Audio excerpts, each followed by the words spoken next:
How many times a week do you feel and think to yourself, what's the point of what I'm doing? Do you feel aimless? Do you feel trapped in your life? Do you constantly feel like you were meant to do more? For many years, I felt that same way, and those questions I didn't have answers to. After looking back on the past couple of years, I have come up with some of the solutions that I've found that have been revealing to me in my life. Today, I'm going to take you through 5 of those mental paradigm shifts that really helped me to start dreaming about the future again, because that's something that I lacked for a long time. So starting with number 1, you can achieve your dreams. You might think, what's the point of dreaming when I won't be able to do it? I have this disability, or I have that struggle, or I was held back. I'm just not one of these people who get what they want out of life. For many years, I didn't dare to dream because I was busy doing school, to work jobs, to eventually do more school, and then do harder jobs. Rarely did I think about what I wanted out of life. I was more concerned about finding a stable job than dreaming, because I figured that I would need the security first to then facilitate my dream. But it turns out that if you have your dream as your North Star during all seasons of life, then that inspires and motivates you. But only if you believe that you're capable of growth and you're capable of improvement and ultimately attaining something that you truly value. So if you don't think about what you want at the end of the day, if you don't think about that deeply, then instead you just spend your time chasing these shadows of dreams. Things that seem like good, profitable things, but don't truly reward you or bring lasting satisfaction. If you're anything like me, you may even go out and collect skills and collect experiences, hoping that they might be helpful for you in the future when you get around to dreaming. But in reality, you may just be wasting your time by spreading your attention too thin. The truth is, you have dreams buried within you. And the only way that you're going to be able to achieve those dreams is to be first aware of them. And then if you're aware of them, then you can imagine the path to get there. Whether your dream is financial freedom, creating social change, or spiritual fulfillment, or a mixture, you won't accidentally succeed. So let's dig a little bit deeper into paradigm shift 2, which was your dreams are unique and worth pursuing. Assuming that your dreams are not malicious or exploitative or involve unethical uses of power or influence, they are a unique part of who you are. Everyone can achieve their dreams, but people are not always encouraged to. Like many, I have a dream of financial freedom because I want to use my time however I want. But I look around at activists saying that being rich and successful is evil. And although I don't agree with those views, I can't help but let those things sometimes seep into my heart and my emotions around the topic. And then I start thinking, am I wrong? Am I wrong for wanting to make more money? But the fact is, there's no reason to be ashamed of honest, competent work in return for money. And rich people are just better at systematizing and facilitating honest, competent work. And obviously there are these bad apples, but that doesn't make the system all flawed as much as it exposes the sinfulness of people. Money simply amplifies who you are. And so when I began dreaming, instead of picturing $1 million, I pictured what I could provide that would be of significant value to others in the world. Then the task is really just to work hard, really hard, at providing that value and charging a fee for that. However, when I subconsciously bought the lie that people with money are evil, I felt completely trapped because I had no upward trajectory. But the dreams that I have are not evil, and they will take money to accomplish. I had to begin believing again that my dreams are good if I were ever gonna hope to attain them. And so if you believe in what you're doing and you believe that it's good, then don't let anyone talk you out of it, not even yourself. The third paradigm shift that I went through was that once you determine your dream, you have an obligation to yourself to actually pursue it. 3 people benefit when you pursue your dreams: the present you, the future you, and the people that you influence along the way.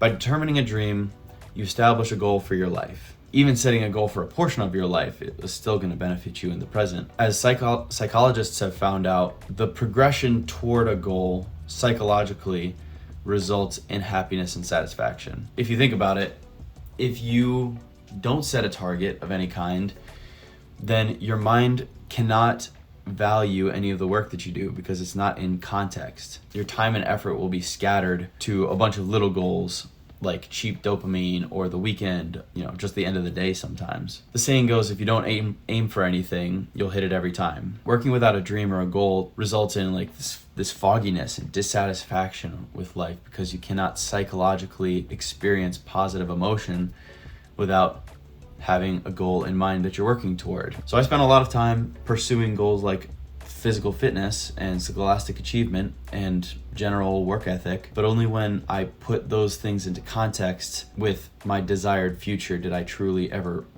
get to experience the joy in practicing them, at least in a lasting sense. Future version of you obviously benefits because you get to enjoy the fruit of getting to the goal. Not only that, you become an inspiration to others. And inspiration is closely tied to hope.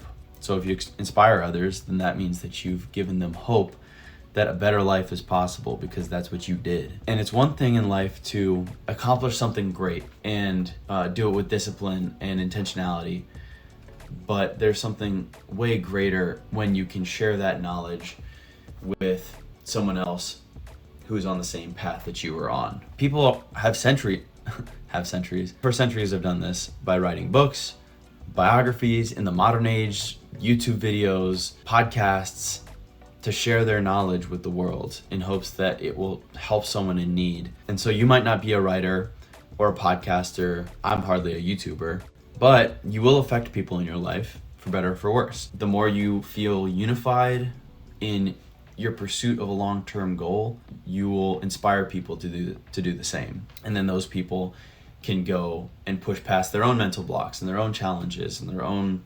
insecurities because they were able to witness you do that in your life. The fourth paradigm I discovered is that dreams are just desired, joyful experiences. Sometimes we might fall into a trap of wanting all the markers of attaining our dreams instead of the dreams themselves because we haven't defined them. If we seek money instead of using money as a tool to gain what we dream of, then it's not going to be as fulfilling. In reality, money is just a tool to facilitate dreams. If your dream is to have $1 million, just to have $1 million, that isn't much of a dream. I mean, $1 million is a great milestone, but the dream is not to see 6 zeros in your bank account. $1 million might be the ticket to financial freedom. Then that time could be used to create positive experiences, or that $1 million could buy financial peace. You're not having to worry about having enough, to provide for you, to provide for your family. Dreams are much broader than just those material possessions. And while money can be a marker of success, we should value the experiences that $1 million can provide more than the presence of the $1 million itself. So growing up, I always had intentions of making money. I wanted to be successful, but I didn't realize that for true success, money is just a tool. It's not the end.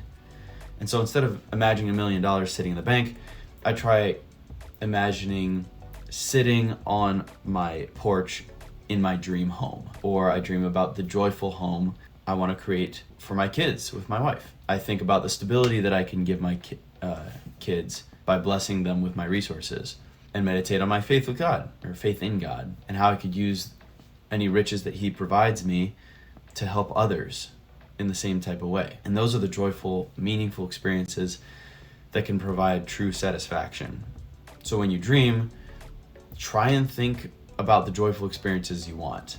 And that brings us to number 5. Fighting for your dreams, once you get them established, will make you grow.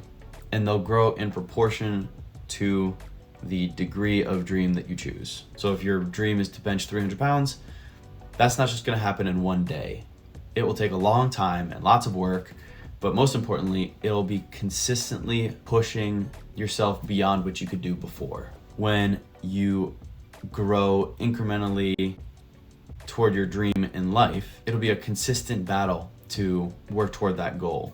And what's more interesting is that If you choose a grand enough dream, then that means that you'll be forced to grow in many different areas of life. If your goal is to just bench 300 pounds, that's your entire dream, then the path to get there only develops you in like a couple key ways, because it's all physical. There's a mental aspect to that as well, but you're trying to push 300 pounds. That's what you're trying to do. But if your dream is to be a good father, then that means that when you work toward that goal, you'll be forced to become a better husband. You'll be forced to become a better friend. You'll be forced to become a person of more integrity, more physically capable, more valuable worker, better manager. Dreams are the fuel that drives us to learn more about how life works. And so if your dreams are undeveloped and small, you will not be inspired to get up in the morning and learn about all the different ways that you could improve. And so when I realized I could only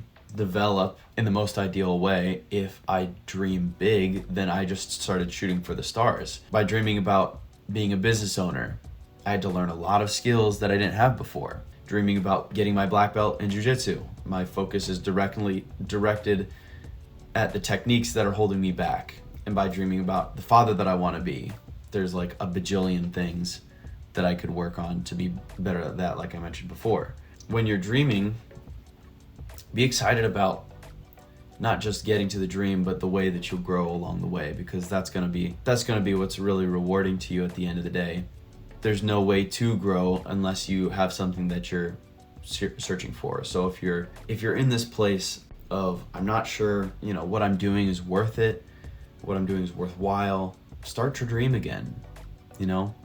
Put yourself out 20 years, 50 years, or even just like 5 years. Immerse yourself in the confidence that you can get there, that your goals are worth it, that it'll be a lot of work to get there along the way, but you'll benefit in all aspects of your life and impact the people around you in a positive way if you continue to hammer away at a meaningful dream.